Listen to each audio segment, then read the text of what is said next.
So yon, what's up mga tropa? Meron tayo ditong Mio Gear na 4,700 km. So fresh na fresh pa to. So ang problema nito mga tropa ay hindi mag-start. So kinalas ko na yan. Ayan. Naging problema nito mga tropa yung sa IC. Ayan. So ito yung lumang fuel pump niya mga tropa. At ito naman yung IC ng pump niya. So kung mapapansin nyo, yung coding ng kulay ng wire niya is na nagpe-faded na. Ayan, nagpe-fade na siya. So kaya hindi rin siya umandar. Tanggalin natin tong IC mga tropa. Ayan. So yung pin niya, yung pinakapaa ng IC, ito. So isa na lang yung natira. So naputol na yung sa positive at saka yung kulay yellow niya mga tropa. Ayan. So isang pin na lang yung natira kaya hindi na umandar yung motor. So nagkato na to. Ito naiwan dito yung pin niya.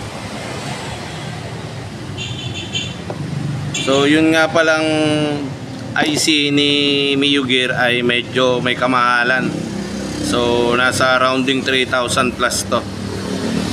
So kung wala naman kayong pamalit na mga replacement lang, mas advice ko rito, bumili na lang kayo ng buong fuel pump mga tropa, mas mura. So may kakabit tayo dito, ito. Bagong fuel pump to. So TTGR brand. Ayan. Ayan lang muna yung kakabit natin mga tropa, ito bago. So bagong fuel pump.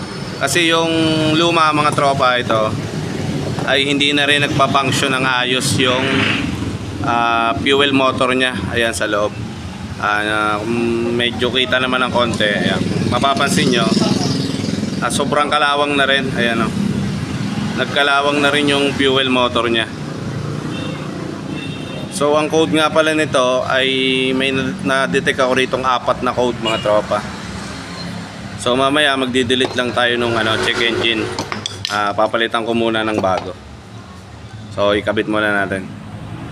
So ito na mga tropa, napalitan na natin yung fuel pump. So na-assembly na rin natin sa tangke. Ayan. So ito yung luma niya. Ngayon try natin kung aandar. So on muna tayo. So kita nyo naman yan mga tropa, pagka okay yung fuel pump, pag nag-on kayo ng susi, umuugong dito sa may tangke, means na gumagana yung fuel motor nyo. So start natin.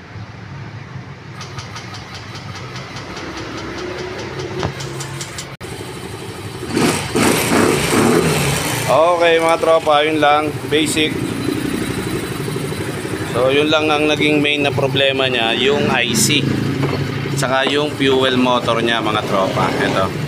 So no choice tayo, kaya pinapalitan na natin ang buong fuel pump. Kasi kay Yamaha medyo mahal tong IC, fuel IC. So 3 plus yung ganito.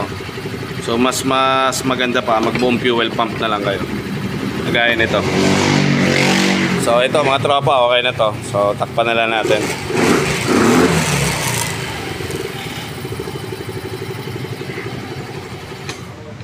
So one click na rin yan.